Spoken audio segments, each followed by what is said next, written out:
Greetings.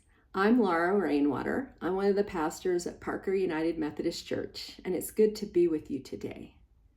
In the midst of this election season where it feels like everything is so divided, it feels like it's all us versus them, or right thinking versus wrong thinking, or even more particularly, you versus me, or even more particular, what's important to you versus what is important to me. That's one reason why we have the sermon series, Do Unto Others, this season as we prepare for the election, but as we try to make it through the next month before the election. Well, this past Sunday, Pastor Cody challenged us to consider kindness. Treat others with kindness as the way that we value the image of God in each person, that we value the dignity that is within each person because of their created in the image of God. That kindness is one way to remind us how to treat others because the image of God is in all of us. God created us all. And despite our differences, whether it's the way we think or whether we vote, God loves each and every person that we encounter each and every day. And so how might our life, how might our national identity, how might the way that we see ourselves in the world be different if we all chose kindness to be our first reaction? And so as we were thinking about kindness, it reminded me of that phrase, killing with kindness, or killing you with kindness, or killing people with kindness.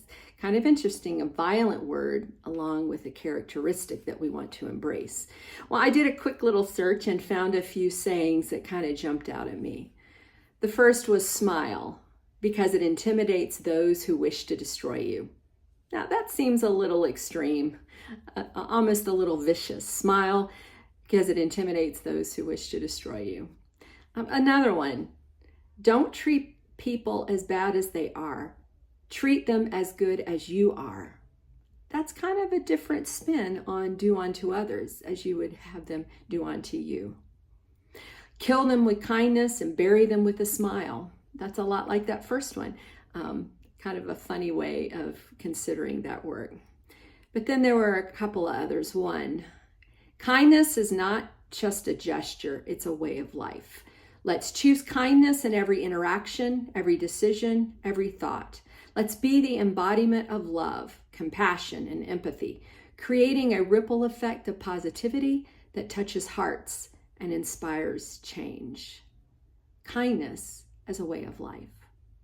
Or this one, being rude is easy. It does not take any effort and is a sign of weakness. Kindness, which takes great self-discipline and a strong self-esteem. Being kind is not always easy when dealing with rude people. Kindness is a sign of a person who has done a lot of personal work and has come to a great self-understanding and wisdom. Choose to be kind over being right, and you'll be right every time because kindness is a sign of strength. I really like that. Being rude is easy. But being kind takes great work, and it takes knowing ourselves and knowing who we are and who other people are. And finally, the last one, this killing them with kindness is taking way longer than I expected. Once again, wouldn't life be easier if we could just live with those same adages or focuses? Love others, do unto others, treat others with kindness. Maybe we choose kindness and secretly hope that it will change people. But yet, what I think happens is it really changes us. For to choose kindness rather than anger, to choose kindness rather than react with, I'll treat you as poorly as you've treated me, that's to take control of ourselves, take control over our actions, to not let anger or them have power over us. But yet it is so tough. Kindness is hard, even impossible at times. Now we have considered this, treating people with kindness, being kind to others, especially with regards to the election season. That we choose kindness over condemnation of those who believe and vote differently. What's also tough is because sometimes those differences have consequences. It affects lives or a way of life. For example, a member of one of my previous churches is Black. For her, choosing a political stance that continues racist ideology or that shows or treats her as less than another is not something she can condone. Being a Black female can also be a double negative check mark. How is she supposed to be kind? It seems impossible to do that when the stakes are so high, when certain belief systems, certain thought processes actually see her as less. And I don't want to diminish the experience that she has, or perhaps an experience that you have. But does kindness mean forgiving people? Does it mean accepting the beliefs of some as more valid than our own? I don't think so. I think we're still going to be different, but the difference is how we treat others. Or perhaps killing people with kindness. I still think that's a little violent. Killing people with kindness is an intentional decision to stay true to ourselves, to the calling to do unto others, or the calling to love as we have been loved. To remind ourselves that just as we are God's beloved child, so is the person across the aisle from us. And indeed, this is not easy. For me, political divisions are difficult, whether they are within families or neighborhoods, within churches, within communities.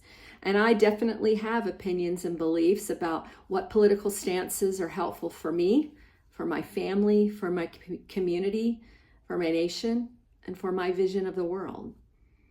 But yet for me, I'm also trying to take this focus, this way of thinking into religious differences. Religious differences. Especially, how does this focus on kindness teach me on how to deal with people who believe differently than I do from about particular religious topics? As I've shared before, how do I engage with those whose theological stance is that women should not serve in ministry? They should not be pastors of a local church. And indeed, many times I find myself in a clergy gathering where I am surrounded by, or often one of the few people that's different from those whose traditions don't support my call, don't support my work in ministry. But yet, where I get challenged is that so often some of those people whose theology is different or might even condemn what I do, they're often very friendly to me. They seem to respect me, at least the way they talk and listen to me. They may even call me a pastor or see me in ministry. That's not what always happens. There are times, especially some of my colleagues who are female, who are women, that find themselves in those circles of ministers where people turn their backs upon them or treat them less. And I have to say that is not quite as prevalent as I expect, but yet how do I interact with people that I know do not support what I do, support my ability to respond to God's call upon my life? I struggle. I don't always know what to say or how to respond, and it gets to be difficult at times. And as we were talking about in the Monday night class, sometimes when we know that there's going to be conflict, the easiest thing that we do is just to avoid it, just not to engage with people, not just to not show up where we know people might believe or think differently in such a way that it's really something that we're passionate about. And I find myself doing that with clergy groups at times. But yet this topic reminds me that carrying bitterness or that conscious knowing that they may not support me, well, it really only hurts me. It only hurts how I may see myself. If I was treated with less respect, maybe I could kill them with kindness, not let their disrespect pull me down.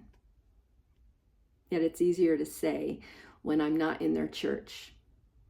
It's easier to respond in that way when they are not part of me. And I know that there have been difficult situations when some of my United Methodist clergy sisters are serving in local churches where people have not accepted their call, where as soon as they step up into the pulpit, some 1, 2, 3, multiple people might stand up and leave the sanctuary as a statement that they don't believe in their call to preach. I know that happens. And so when a clergy sister has had that experience, kill them with kindness may not be the first thing that she wants to hear from me. We know that there are still United Methodist churches that don't want a female pastor. They don't want a woman pastor, or we've done it once before, it wasn't good, so keep sending us male pastors. How do we handle it when it becomes personal? Maybe it always is personal. Maybe that's what makes it so difficult to handle, is because it reaches deep into our hearts, into our psyche, into our soul. And sometimes the actions, sometimes the belief systems are harmful to us, harmful to somebody that we know, harmful to somebody that we care about.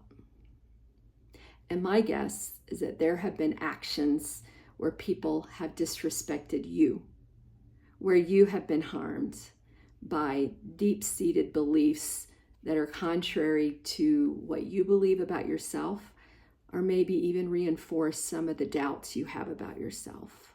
Maybe somebody has told you that you are less than, less important, less worthy because of a religious conviction or a political ideology.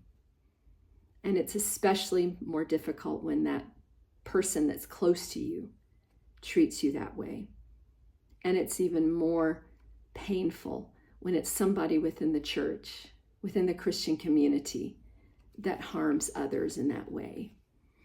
So I say the pain is real, discrimination is real, and devaluing is real.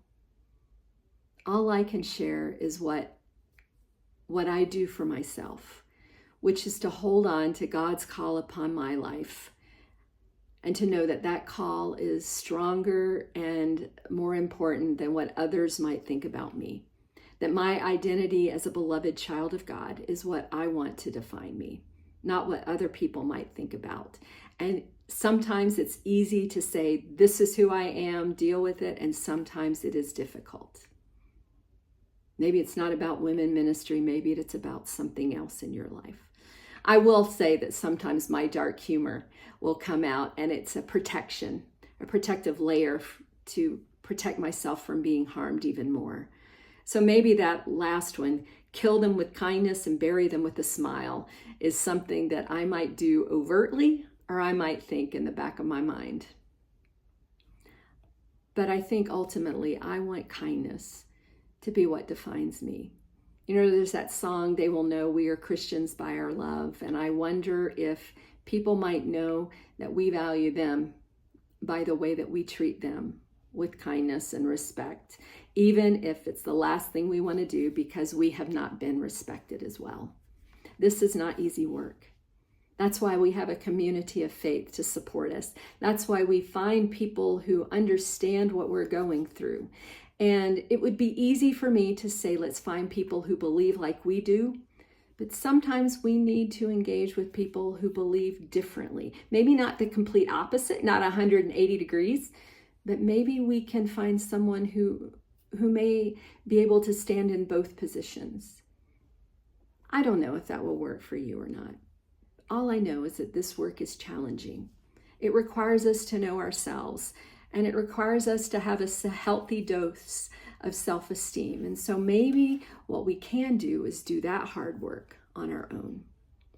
But I pray that if you are struggling with this like I am, and on my Monday night class when we're talking about this, we realize we're all in similar boats, that we will know that when we look in the mirror, that we can see how loved we are. We can see how valued we are, even if we are in situations where we are not treated as such. And so I would like for us as part of our church, especially Parker United Methodist Church, to work hard to see the God in each person, to value each person because God values them, and to share with one another when we find that work very difficult, especially in this divisive season. So friends, know that you are loved. Go in peace, and may the kindness that is possible, may you feel it in some way over the next few days. And I look forward to seeing you soon. Have a great day.